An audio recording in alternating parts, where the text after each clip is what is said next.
Hello friends, welcome back to my channel dinner রান্নাঘর। আজকে আমি তোমাদের করে দেখাবো তিল সর্ষে দিয়ে কাতলা মাছের একটা তরকারি। তো এটা খেতে খুব ভালো লাগে, গরম ভাতের সাথে তো অসাধারণ লাগে। সবসময় তো একই রকম তরকারি ভালো লাগে না, তাই একটু নিত্য নতুন কিছু বানাবার চেষ্টা করলাম। তাই চলো বেশি কথা না বলে চলে যাই রেসিপিতে। এখানে বেশ বড় বড় দেখো কাতলা মাছের পিস নিয়ে নিয়েছি। কাতলা মাছটা বেশ বড়ই ছিল, তেলাত্ম ছিল। এই মাছ দিয়ে খেতে কিন্তু খুব দারুণ লাগে।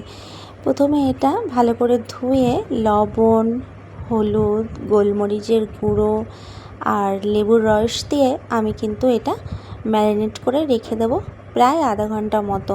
তোমরাও কিন্তু ম্যারিনেট করে অবশ্যই রেখো, তাহলে কিন্তু বেশ মাছের ভেতরে টক, নুন সব ঢুকে যাবে, খেতে কিন্তু খুব ভালো লাগবে। তো এই রেসিপিটা তোমাদের কেমন লাগলো অবশ্যই কিন্তু আমাকে লাইক কমেন্ট করে জানিও। তো এরকম তিল আর সর্ষে দিয়ে আমার কিন্তু খেতে বেশ ভালোই লেগেছিল রেসিপিটা। আর এটা গরম ভাতের সাথে তো দারুণ লাগে খেতে। আমার যেমনি ভালো লেগেছিল, আশা করি তোমাদেরও খুব ভালো লাগবে। তাই তোমরা যারা আমার চ্যানেলে নতুন আসছো, নতুন দেখছো আমার রান্নাটা, তারা কিন্তু অবশ্যই আমার চ্যানেলটাকে সাবস্ক্রাইব করো, পাশের বেল আইকনটা প্রেস করে রেখো, যাতে করে রান্নার নোটিফিকেশানগুলো সবার আগে তোমাদের কাছে পৌঁছে যায়। তারপরে এখানে একটা ফ্রাইং প্যানে আমি নিয়ে নিলাম কিছুটা তিল, শুকনো লঙ্কা, কাঁচা লঙ্কা আর নিয়ে নিলাম পেঁয়াজ। তোমরা লঙ্কাটা তোমাদের স্বাদ অনুযায়ী, যতটা যে যেমন ঝাল খেতে পছন্দ করো, লঙ্কাটা কিন্তু কমিয়ে বাড়িয়ে নিতে পারো।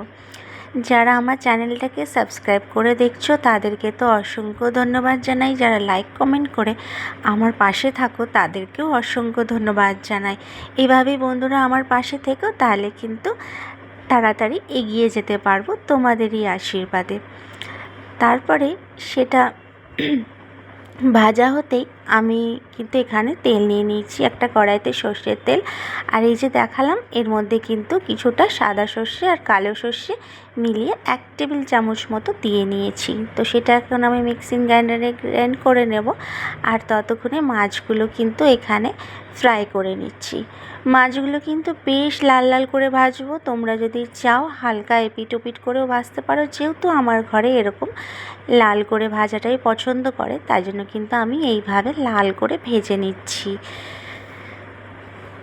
তেলটা কিন্তু অবশ্যই সর্ষের তেল দেওয়ার চেষ্টা করবে। সর্ষের তেলে কিন্তু মাছ রান্না অসাধারণ হয়, আর তার সাথে যদি সর্ষে থাকে তাহলে তো আরও ভালো লাগে, টেস্টটা আরও ইনক্রিজ হয়ে যায়। তারপরে একে একে তারপরে আরও মাছগুলো ভেজে নিলাম। আর সেই তেলে কিন্তু বেশ খানিকটা আলু ভেজে নেব। আলুটা অপশনাল, আলুটা তোমরা দিতে চাইলে দেবে। আমাদের ঘরে যেহেতু আলুর সব ফ্যান, আলু লাভার, তাই জন্য কিন্তু আমি এখানে কতগুলো আলু দিয়ে নিয়েছি।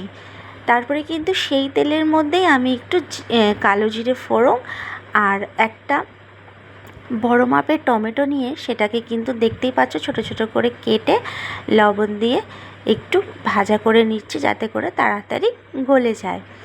আর যেহেতু আমি এই মশলাটাতে লবণ দিয়েছিলাম, তাই জন্য কিন্তু আমি এক্সেস কোনো লবণ আর দিচ্ছি না। তারপরে সেই তেলের মধ্যে টমেটোটা গলে যেতেই কিন্তু আমি মশলা বাটাটা দিয়ে নিলাম। মশলা বাটাটার মধ্যে দিয়ে নিয়ে তার মধ্যে দিচ্ছি সামান্য একটু হলুদ, আর দিচ্ছি জিরে গুঁড়ো 1 টেবিল চামচ, আর দিচ্ছি খানিকটা কাশ্মীরি লঙ্কার গুঁড়ো। যেহেতু আমি এখানে লঙ্কা আর শুকনো লঙ্কা ইউজ করেছিলাম, তার জন্য কিন্তু আমি এখানে কাশ্মীরি লঙ্কার গুঁড়ো ইউজ করছি। তারপরে ভালো করে কিন্তু কষিয়ে নিয়ে তাতে দিয়ে নেব কিন্তু টক দই। টক দইটা আমি আগে থেকেই ফেটিয়ে রেখেছিলাম। তারপরে কিন্তু টক দইটা দিয়ে নিলাম। এইভাবে কিন্তু তিল সর্ষে টক দই দিয়ে একদিন তোমরা অবশ্যই বানিয়ে খেও, তোমাদের কিন্তু খুব ভালো লাগবে, যেমনটি আমার ভালো লেগেছিল এবং আমার পরিবারের ভালো লেগেছে সকলের। তারপরে এর মধ্যে সেই মশলার বাটিটা ধুয়ে একটু জল দিয়ে নিলাম। জল দিয়ে ভালো করে কষিয়ে নিচ্ছি। কষিয়ে নেওয়া হয়ে গেলে এর মধ্যে দিয়ে নেব কিন্তু আলুগুলো আগে থেকেই ভাজা করেছিলাম, যেহেতু 50% ভাজা হয়েছিল। তারপরে কিন্তু আরও 50% এর মধ্যে দিয়ে ভালো করে কষিয়ে গলিয়ে নেব। তারপরে একে একে মাছগুলো দিয়ে নেব। তোমরা কিন্তু আমার ভিডিওটা এতক্ষণ যারা দেখলে তারা কিন্তু অবশ্যই একটা লাইক কমেন্ট করে যেও। তোমাদের লাইক কমেন্ট কিন্তু আমাকে উৎসাহিত করে আরও নতুন কিছু রান্না করে ভিডিওতে তোমাদের সামনে তুলে ধরতে। তারপরে এইভাবে জল দিয়ে ভালো করে দেখো আলুগুলো কিন্তু গলিয়ে নিয়েছি। আলুগুলো বেশ গলে এসছে। তারপরে কিন্তু এর মধ্যে মাছগুলো দিয়ে নেব। মাছগুলো দিয়েও কিন্তু ভালো করে ফুটিয়ে নেব, যাতে করে মাছের ভেতরের যে স্বাদটা সেটা যেন সমস্ত এই তরকারিতে ছড়িয়ে যায়। এরকম করে আমার মতন করে একবার কিন্তু রান্না করে অবশ্যই দেখো। তোমাদের পরিবারের লোক কিন্তু তোমাদের প্রশংসায় পঞ্চমুখী হয়ে উঠবে। তো এইভাবে কিন্তু আমি আজকে আমার রেসিপিটা করেছিলাম। আর হ্যাঁ বন্ধুরা, নামানোর আগে কিন্তু অবশ্যই এই দুটো জিনিস দিও। সেই দুটো জিনিস কি, একটা হলো কাঁচা লঙ্কা। তোমরা যেমন ঝাল খেতে পছন্দ করো তেমন কাঁচা লঙ্কা দিয়ে নেবে। কাঁচা লঙ্কাটা দিলে কাঁচা লঙ্কার ফ্লেভারটা আসবে, খুব ভালো লাগবে। আর নামানোর আগে সামান্য একটু চিনি দিয়ে নেবে, কারণ যেহেতু এর মধ্যে টমেটো আর টক দই ইউজ হয়েছে, তাই টেস্টটা একটু ব্যালেন্স করার জন্য আমি এর মধ্যে কিন্তু চিনিটা দিয়ে নিলাম। কিন্তু চিনিটা সামান্য পরিমাণে মিষ্টি করার জন্য নয়, চিনিটা কিন্তু ব্যালেন্স করার জন্য টেস্টটাকে। তারপরে এর মধ্যে দিয়ে নেব একটা কাঁচা লঙ্কা। কাঁচা লঙ্কাটা বেশ ঝাল, তাই জন্য আমি এখানে একটাই কাঁচা লঙ্কা ইউজ করেছি। আর নামানোর আগে অবশ্যই কিন্তু ধনেপাতা দেবে। ধনেপাতা দিলে কিন্তু আরও টেস্টি হবে।